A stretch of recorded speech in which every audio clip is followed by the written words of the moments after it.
random samples are pretty important and will remain important. But we talked yesterday, for instance, about your research in Africa and in certain regions of Nigeria, was it? Kenya was it? You know, don't even think about trying to get a random sample of people in different villages in the region of Kenya. This is so novel and interesting, but also on the other hand would be so difficult to achieve that I don't think there's a reason to say I need a truly random sample here. Try to get variation in your sample, you know, try to sample big villages and small villages. Make sure you talk to different people in the villages and not that just the heads, the chiefs, or not just women or not just men. You know, try to get variation in the sample to be sure that you cover different aspects of the population. But don't go long ways to try to invest in random sampling in that case, I think. And that could go for many other projects as well. So you know, yes, there is in sampling theory this gold standard of random sampling, and that is well justified for many things, but it's also not possible and not reasonable, not feasible, and maybe also not needed for many other things. And that's something I would like to add to the discussion yesterday. So, and we're all restricted in what we can do with the funds that we have available, with the time that we have available. So take that into consideration. And again, coming back to your case, you know, if you've got a map of that region and there's 100 villages on the map, yeah, maybe randomly select those villages. That's easy to do, right? That costs you a few hours maybe to organize. And then you've got some element of randomness built in. Thanks so much. But then don't go about collecting the names of all the people in the different villages and come up with number generators. I think for many projects that's not necessary. If you can do it, if it doesn't cost you too much time, try. But again, don't take this gold standard as something that we all need to adhere to in every single project. Consider whether it's needed for your project and whether you can actually achieve it for your project. That's just one thing I'd like to add to the discussion yesterday, because I also talked to a couple of you after class and was sensing that we might have put random sampling a bit too high on the agenda for many purposes here. So today we'll talk about mass surveys, really. So mass surveys is a loose definition, of course, and many of the things that we talk about today would apply to surveys for experimental questionnaires for experimental research as well, which is usually not mass research. But we'll cover some principles, fundamentals of mass surveys first, and then in the second lecture we're more closely looking at question formulations, other things that might influence the quality of the answers when we do a questionnaire. Because also the questionnaire we want good data. And there's a lot of things that can influence the quality of the data, and that's something we'll consider. And then again, in the tutorial, I want you to take your research question, and in case you do a content analysis, slightly rephrase that research question, and come up with concrete questions with which you would measure your concepts, your important concepts in your study. And when you do so, consider some of the things that we talked about when we talked about how to formulate questions and what to watch out for. So ideally, you know, you'd have a mini questionnaire at the end of the tutorial of, say, 2, 3, 4, 5 questions that you think would be essential for addressing your research interest. So that's going to be the aim of the tutorial. Again, I'll walk around a bit in the groups and discuss with you where the problems might lie. Literature for today are these 3 pieces. This I would strongly recommend, even if you don't want to read everything. The Krosnick piece is a great overview for anyone who's starting to look at survey research. It goes a bit deeper into some of the psychological backgrounds that we won't cover today. John Krosnick, anyway, a big guy in survey research, really, and a very funny guy as well. I remember as a PhD student, I had a class with him for a week, and he's a jazz pianist and a very funny guy, but also a very bright guy. So and he's writing well, I think. So it's good stuff to read. This is also quite accessible still, and covering some of the measurement issues that we'll also talk about during the class. This is a very technical piece. So for those of you who really want to get into understanding measurement issues, this is much less accessible though. So yeah, if you decide to skip that because on the first page you see a couple of formulas and that's not a piece of cake, I think that's fine to do. I had my first class in quantitative methods with Willem Zales, by the way, and he's still one of the major guys behind the European Social Survey, which is probably considered, again, one of the gold standards of survey research worldwide. So, very, very interesting. Before we really get into surveys, and I didn't have time to do that yesterday, and do it very quickly today, 2 or 3 minutes. You know, we're talking about primary data collections here, today, tomorrow, and on Friday. It's about collecting our own data with our own instruments and our own research designs. However, as that would have been written in 2003, using existing data as the rule rather than the exception in social research. So if you look at publications, if you look at what social scientists are doing, most of them are using secondary data sources. Data that exists somewhere out there that other people have gathered, that official statistics have gathered, and make use of that data by combining it in new ways, by analyzing it in novel ways. Some data collection instruments are made for researchers to be used as secondary data, just again as the European Social Survey. That's a group of people that just says we need good information every now and then from all the countries in Europe, and we provide that information to researchers out there to publish studies. So,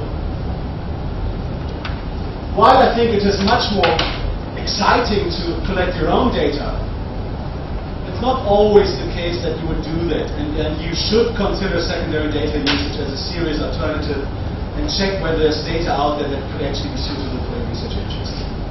Just to add that. But if you want to stay in academia, I think at some point we all should try to collect your own data, or our own data, because that's, you know, that's where things become much more real all of a sudden, rather than pulling a data file out of an archive and starting to analyze it. Few points: secondary data were collected already through other researchers, maybe with other intentions also, but that could be fine.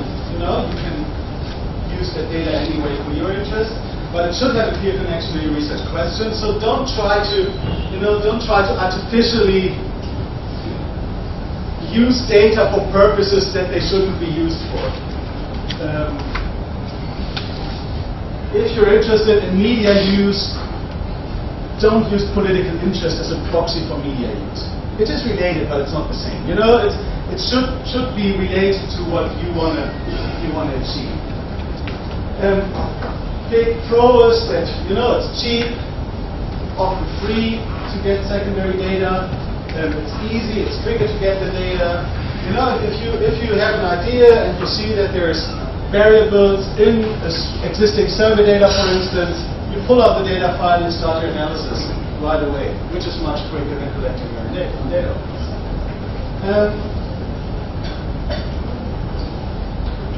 Another clear benefit is that there's a distinction between the researcher who collected the data and the researcher who's analyzing the data, who's using the data. You know, remember Monday, we in quantitative approaches want to stay as objective as the researcher as possible, and this ensures quite a bit of objectivity. You're not responsible for collecting the data, so you don't have influence on the data in that sense. Some would, in the framework of secondary data, talk about the democratization of research, which is great, you know. Even people that don't have much funding and don't have big research grants to do research can actually do really interesting things by drawing on secondary data sources. Discovery through chance is another point here. So, you know, sometimes if you're a creative person, you could just download a data file and take a day to go through the data file and maybe see things to relate to each other that no one else has has thought about yet. Sometimes that happens, which is nice. Another point relates to the participants. So, when we all come together, when you draw on secondary data, and the secondary data is everything that you need for your research purpose, then it's nice because you don't have to overuse research respondents. The chances are, of course, very small that a person would fill in a survey twice, but theoretically, we're demanding a lot from the public when we want them to fill in surveys all the time, if we can reduce it. And it allows you to look back in time. Some data sources go back quite a bit. So I think the Dutch National Election Study is available from the 70s onwards, which is great, right? Even the European Social Survey is available from 2002. That's already 15 years, and you could compare survey developments. So also that is a big advantage. I believe with the literature, you should have gotten some links to some of these external, these secondary data sources, especially surveys, with one of the documents that were sent around, right? Yeah. We have already circulated that document, which lists all the important databases. I mean, that by far not all, but we just wanted to list a few of them to give you an idea how much is out there. And once you start browsing a bit into the UK data archive, the German data archive is very big. The US has a very various actually data archives. That's for survey data, content data, stuff like that. But then if you're interested in, with someone I talked about bilateral relationships. The person's still here. Between countries. So, there is, in Europe at least, there's data on tourism between countries for each country combination, or on trade relationships, or GDP, unemployment, all these official statistics that you might be needing for your project. So there's a lot of data out there that sometimes waits to be analyzed, and that's really available. So, in addition to thinking about your own data, consider whether there's other data out there which you could use, which could be of higher quality than anything you could collect yourself. But consider, are the data complete and appear valid and reliable to use for my research purpose? And survey data, for instance, published in archives, this is checked for these things, so that should be fine data to use. But when you use collection instruments and methods transparent and available? So data archives usually require to publish questionnaires, response rate, something we'll talk about today quickly, and all of these things. How the data delivered, and sometimes very annoying that you can only download this type of file, and you can only open that type of file, and so on. Primary data then, in an ideal scenario should only be collected if there are no secondary data available, or whatever you're interested in. So it doesn't make sense to do the second Indian election study if there's a good first one. Right? Secondary data elements useful to address your specific research questions. And for some projects, the timing of data collection is crucial. So sometimes you would think, this European Social Survey that there is great, but I wanted my respondents to be asked about that issue at that time, because that matters for my research question. And that, of course, often is difficult to achieve. Anyway, that just quickly to show you the option. There are a lot of options out there that allow us to do very interesting stuff without having to go into the methods that we talk about during the next 3 days, collecting our own survey data, doing our own experiments, and doing our own question analysis. So what I said now really goes much more for survey data, which is much more available out there, and for official statistics data, which is available out there. Very seldom will we see experimental data being published, and often that's also then analyzed at length already, so there's not much left for you. And not very often we see content analysis data being archived and publicly available. I see that it's increasing somewhat, but it's still not a lot. So this goes one.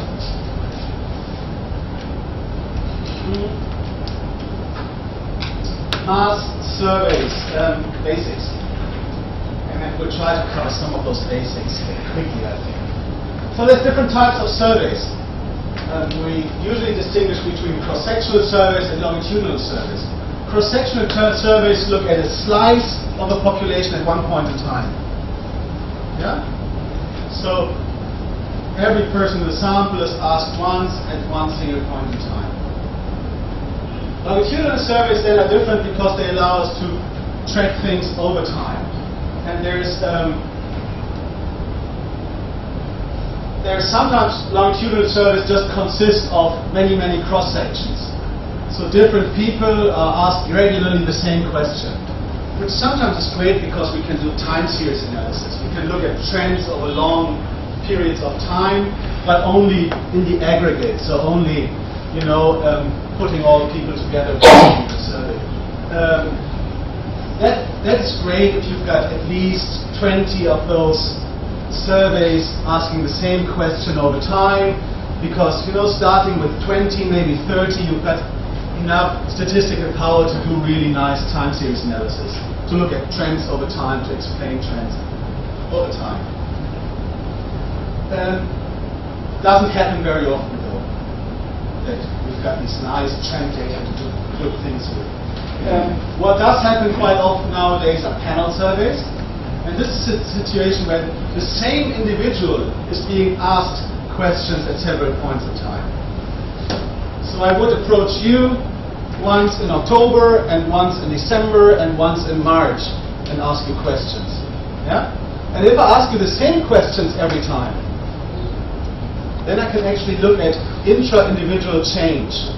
So I can see whether your opinion, your behaviors changed from one point in time to the other, which is great for many social science research.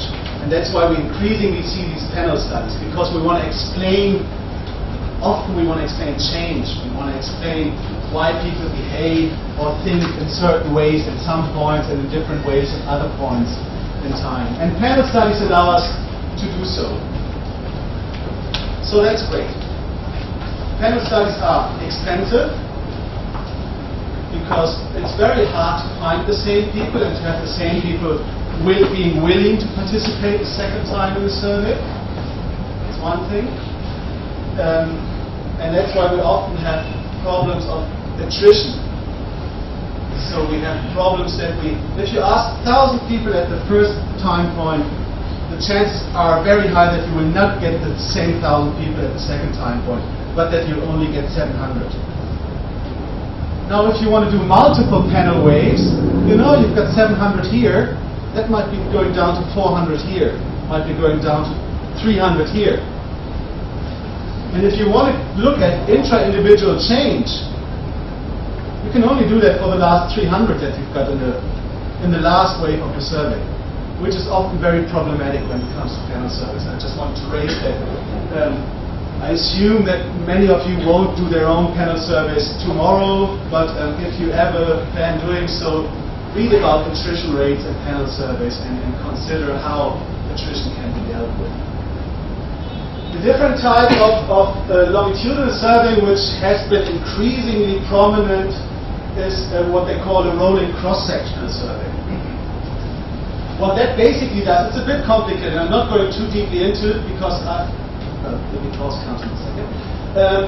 But what it's basically doing, it's taking cross-sections, so different people, over a certain amount of time, certain period of time, ideally every day, to put it in very simple terms.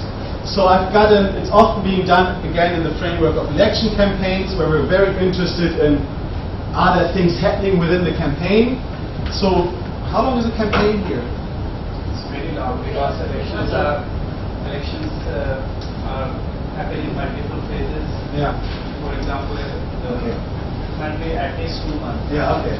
Well, 2 months. So for every day in these 2 months, we would ask 300, 400 people. And by then averaging the values over the days, so you could combine 3 days, and you've got 1,200 people, for instance. And then you let the first 400 go and at the next 400. The 400 go at the next one. So you've got moving averages over the course of the campaign. which are representative of the population, ideally, and which allow you to really concisely track changes in opinions and attitudes over very short periods of time.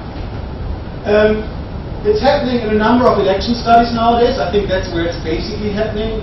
That's where I see it happening. The Canadians started it some 15 years ago. I think the US National Election Study now has a rolling cross-section that almost runs for a year, but it starts very early before the campaign, and at the end there's 100,000 people that have done these data or so. I don't see many publications that make use of the real rolling cross-section design. So it seems like the idea is very appealing, but then using this design for actual publication, that does happen. It does happen from time to time, but it doesn't happen as often as I think it should, given how much money it costs and how much resources it costs to do these things. But again, another type of longitudinal survey design, right? You can look at things over time. That's what we mean by longitudinal surveys. Another differentiation, not very important maybe, but so there's specialized surveys that just look at one topic, one issue, one event, and very often you find some sort of omnibus surveys where, you know, different issues, different interests are stacked on each other and being dealt with in the same survey. This, of course, being much more efficient than this. You know, you can rather do one omnibus survey of 20 minutes than 4 specialized surveys of 5 minutes each. This is going to be cheaper in the end than this is. And again, an election study, for instance, or the European Social Survey would be classic examples of omnibus surveys where you look at different things really within the framework of one survey.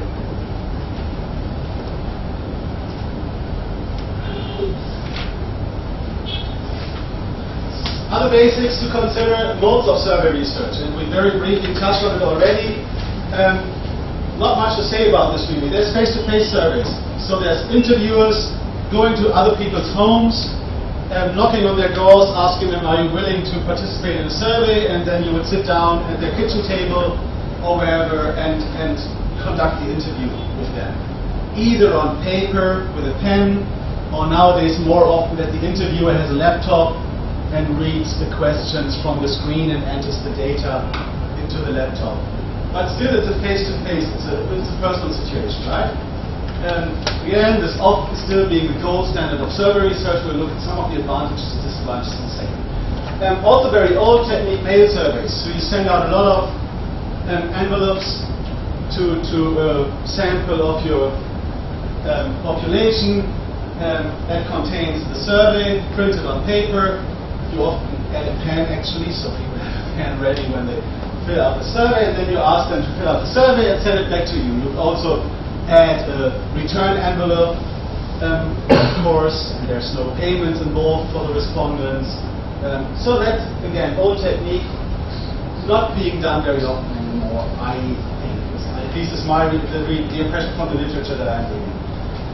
Telephone surveys, people are being called and asked questions on the telephone by the interviewer. Again, the interviewer often then has a computer in front of him or her, so he would enter the data that he's getting via the phone immediately into a database on the computer.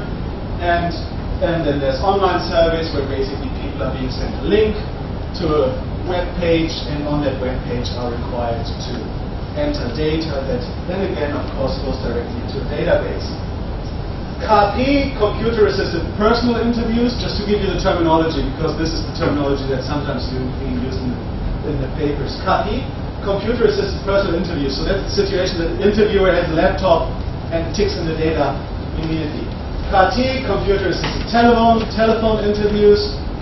Again, interviewer has a computer, is on the phone and ticks in the data. And CAR-B, computer-assisted web interviews would be online. So that's I think, for now, 4 major modes. I didn't add here that there's a lot of innovative development nowadays with mobile app surveys, real response time surveys. So you try, I mean, there's some research projects that program an ad, get a lot of people installing the ad, and then you send out questions anytime you want, and people get a notification on their mobile phone and should answer the questions ideally immediately after they get the notification. That seems to be increasing. At least there's some research on this going on. What types of sample do you get? What types of data do you get? I mean, if you make this big, this is fantastic, right? You could reach 50,000 people, and imagine your government falls. You can ask about questions about that 5 minutes later to 50,000 people. So very cool potentially, but still in its early stages. So I didn't also really get it here.